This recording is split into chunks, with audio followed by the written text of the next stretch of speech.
I've known my husband for over 3 years, and he's always been closed off about his feelings. When we first got together, I wasn't even sure we were in a relationship because we never spoke on an emotional level.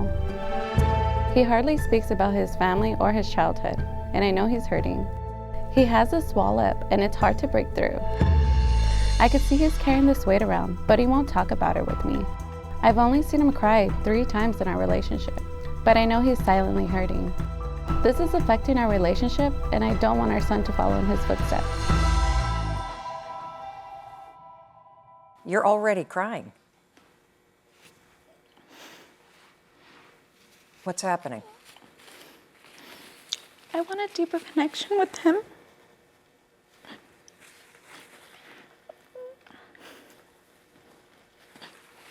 It's hard. It's hard to get there. How is this affecting your marriage? Every wife wants her husband to be their best friend. And a lot of the times, it feels like we're strangers. Mario, she just called you a stranger. Oh. Is that how you feel in your own marriage too? Sometimes, yeah. I do. So can you describe for me the last time you tried to talk to him and he shut down? This happened a few weeks ago. He picked me up from work.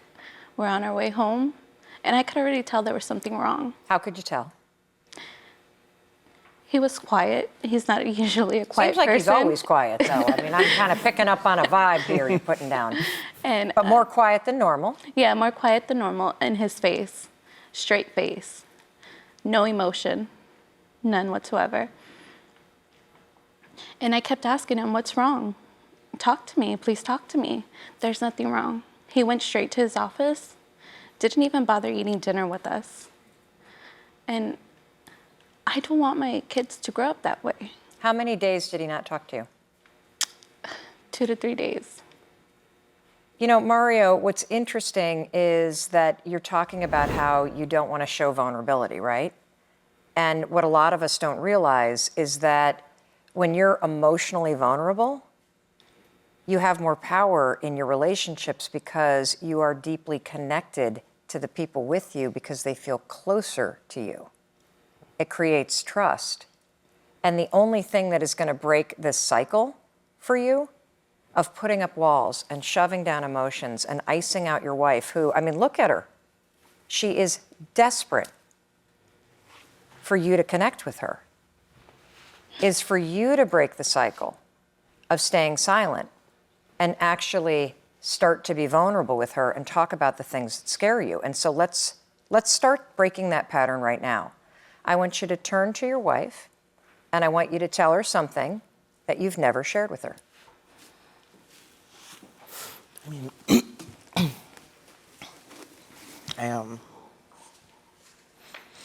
look, my dad wasn't the best person, the best example.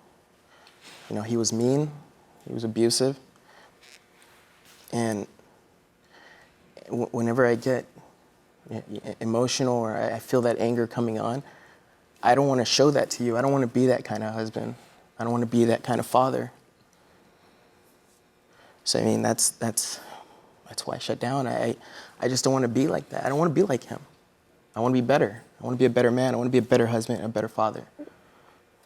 And that's what I strive for. What did you see your father do? My father, he would... Tell your wife. He would hit my mom, you know, in front of me and my sister. He would hit us. And it was something that he did openly in front of all of us. And I don't want to do that. That's not the example I want to set, especially for our kids. Did you know this, Brittany? No, I didn't. I just want you to be more open with me.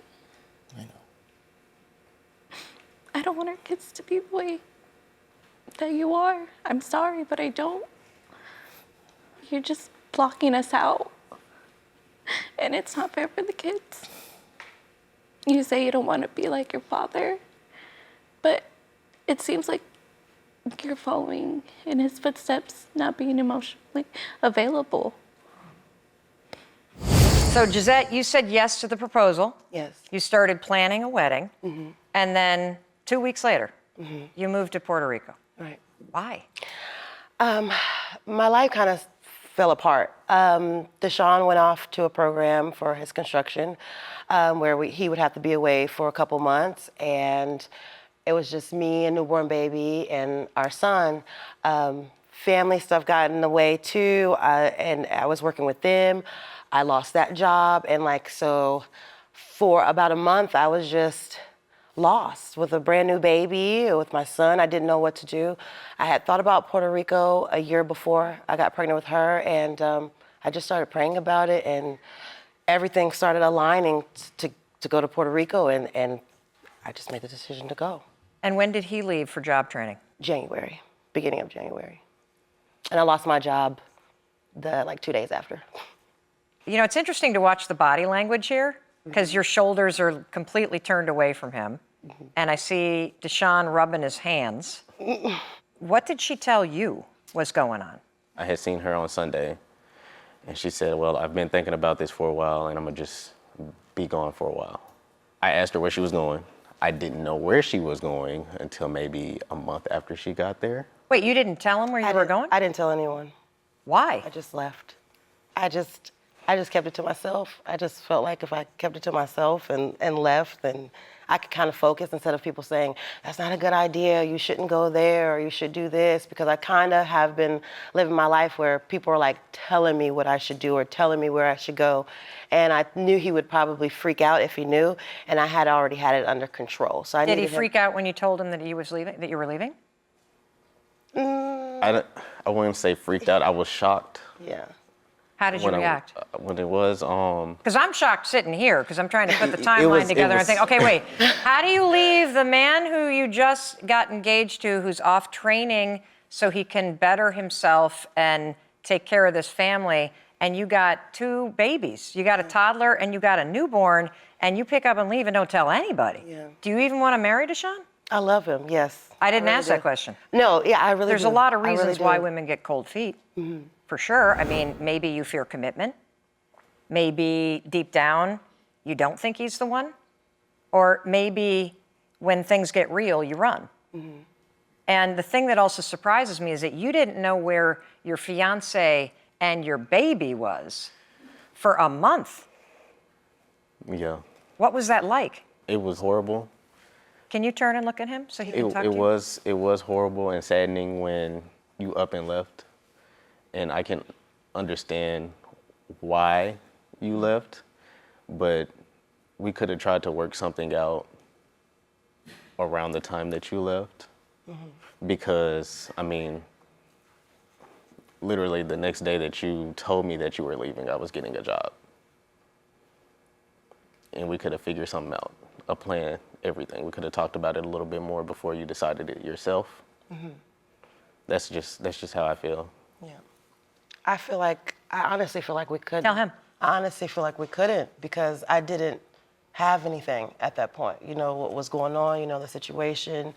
And I've told you this before, I was literally in a position where I had no place to go. I had no family. I had nothing. Nobody understood what it was like to be in that house with the kids, no lights, no nothing. Didn't know where I was gonna go with him. I had a newborn baby, I tell you this all the time. And that was the scariest situation. You weren't allowed to leave your program and come back and help. You had to be there.